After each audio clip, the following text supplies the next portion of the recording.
they're so right about this. This is an immediate improvement for all consumers, by the way.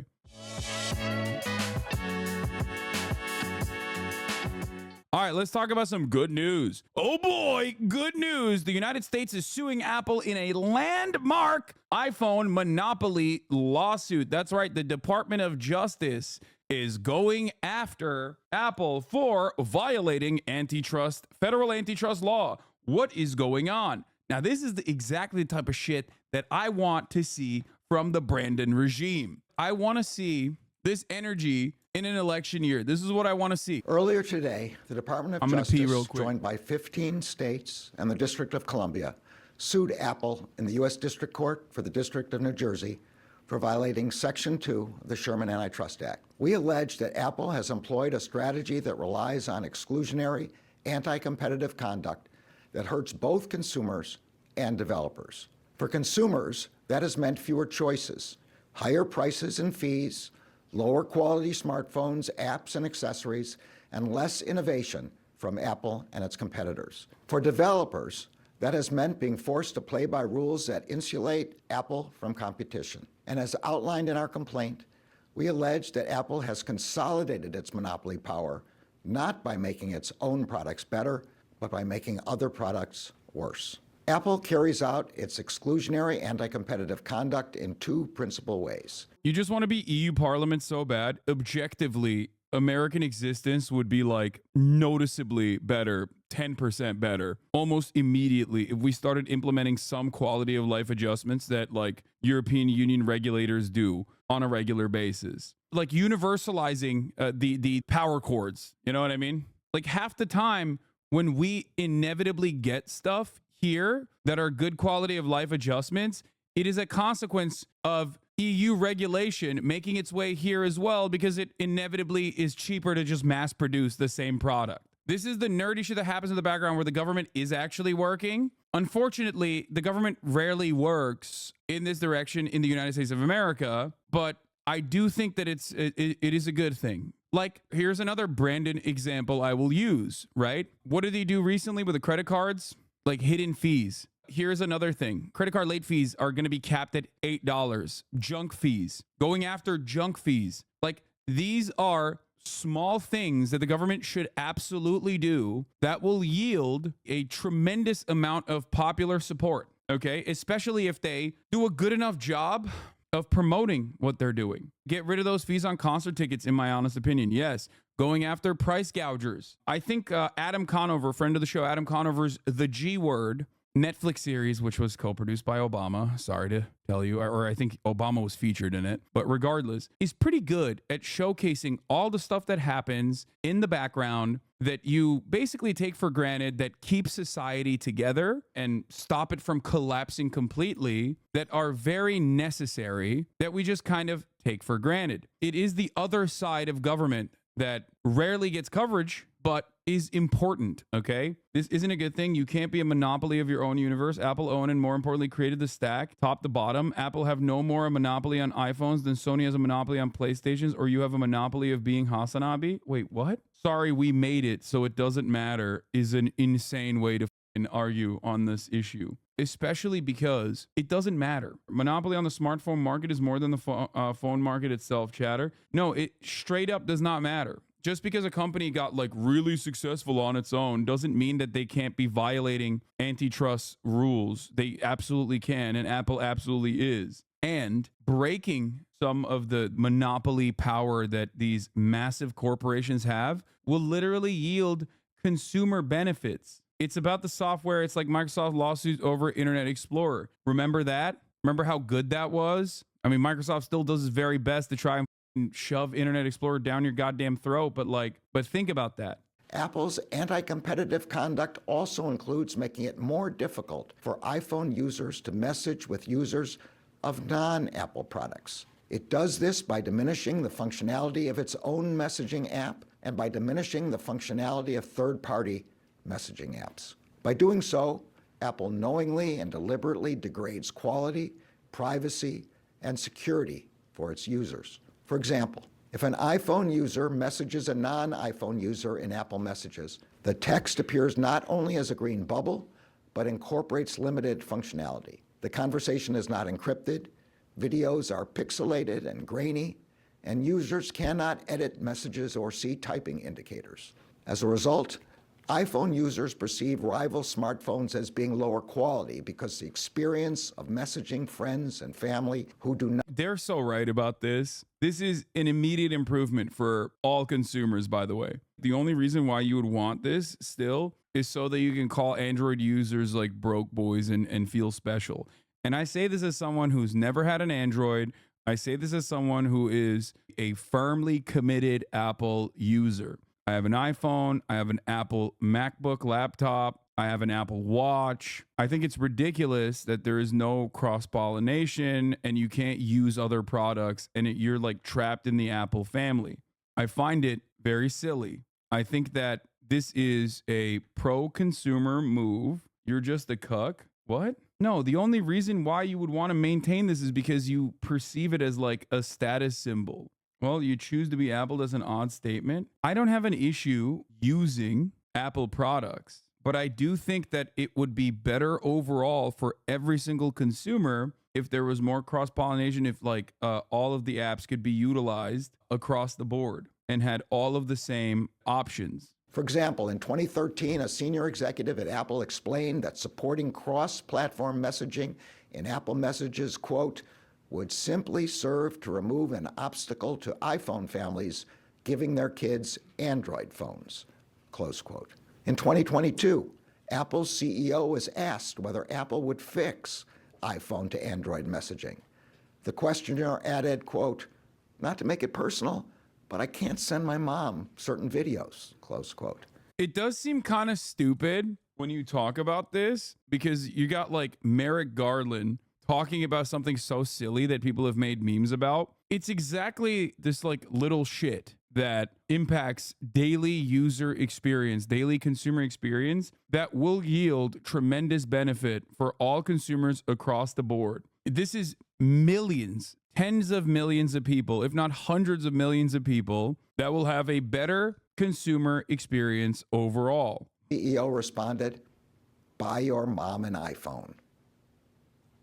In addition to selectively controlling app distribution and creation, we allege that Apple is violating the law by conditionally restricting developers' access to. I think you don't know anything about the tech behind messaging, so you should probably learn about it before talking on it with such certainty. I don't think I need to understand the tech behind messaging to say that like this should be like the amenities that Apple offers should also go across all of the platforms. You need to know about encryption and standards. Okay, well, while I don't understand about encryption and standards, I still think that it should still be allowed by everyone. You are doing the Apple line here, which is this making it readily available for every other product is going to like limit Apple's security or whatever, which I do agree. I think Apple does care about security for sure and privacy, even though they do also obviously internally allow other apps to steal and suck all of your data. Unless you personally believe that Google does not have encryption standards, which is a silly thing to argue for,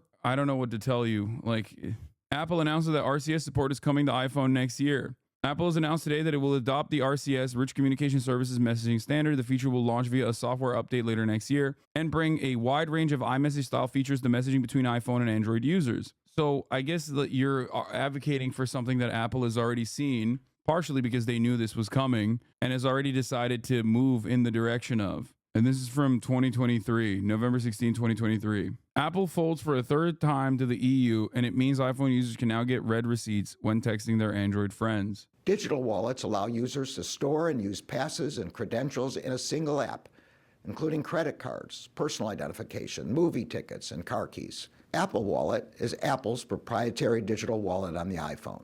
Apple actively encourages banks, merchants, and other parties to participate in Apple Wallet, but it simultaneously exerts its monopoly power to block these same partners from developing alternative payment products and services for iPhone users. For example, Apple has blocked third-party developers from. Here's the thing, okay? I will explain why this is good for Apple consumers as an Apple consumer myself, and I hope that you will understand. in an environment where Apple doesn't try to create a walled garden of only Apple family products, and it seems like if this goes through, Apple will be forced to make changes. Apple will have to compete with everyone else, both on the hardware and software side, by simply making better hardware and better software. If Apple's overarching popularity relies on its inability or relies on its restrictions as it pertains to applications or as it pertains to hardware that is not in the Apple family, that actually stifles innovation. This is why I'm saying more competition is actually beneficial for the consumer themselves. This will directly lead to better consumer experiences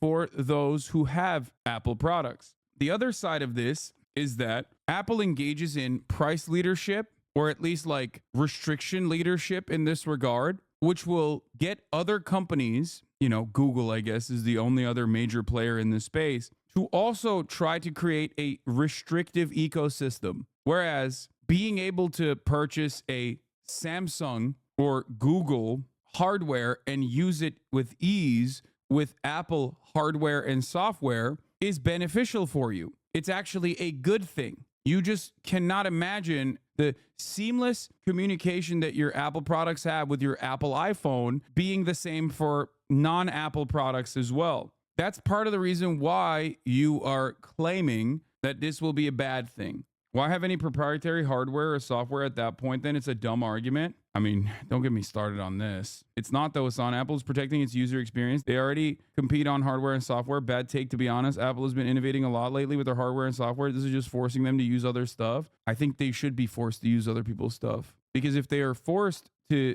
have universal standards for non-Apple products, they will then be forced to make that experience as seamless for other hardware and software that's non-Apple. Then don't buy Apple products. No, because when you buy a non-Apple product, it doesn't connect to your iPhone as easily as an Apple product. The other side of this is also that if you have only Apple products and you want to use it on a Steam Deck, the connectivity is much harder. That's why I don't buy other stuff. Yeah, that's the whole point, dumbass. That's why you don't buy other stuff. You're literally talking about this restriction that Apple has imposed upon you. You are advocating for being cucked further, as the government is doing something, finally, for once, that takes steps against that. This is just cultish thinking, I think. It genuinely does not make any sense. You have been conditioned into hating Google and Windows, which aren't great companies either, for the record. They have their own issues, but you've been conditioned into hating these other ecosystems because Apple is incredibly restrictive, and so are these guys as well in some respects, into using competitors' hardware and software. That's the problem. This makes it so that you have choice. You can have an Apple iPhone if you think that the Apple iPhone is better on specs and on pricing, and then turn around and use your Apple iPhone with a product that Google made, like Google headphones or something, or a non-Apple headphone that you can easily incorporate. And it's as seamless as like basically connecting to your own Apple headphones. Why don't we apply the standard to automakers too? Their parts don't work together. I mean, if you're comparing how restrictive Apple is when it comes to repair in comparison to like auto manufacturers, I don't know what to tell you, but we already do have standardized stuff in auto manufacturing, like auto repair. Take USB-C as an example. They probably would have started adoption earlier if it wasn't for their overall proprietary advantage. Exactly. USB-C being universalized is good, is beneficial for everyone. You don't need to get like dumbass Apple lightning rods or whatever the fuck.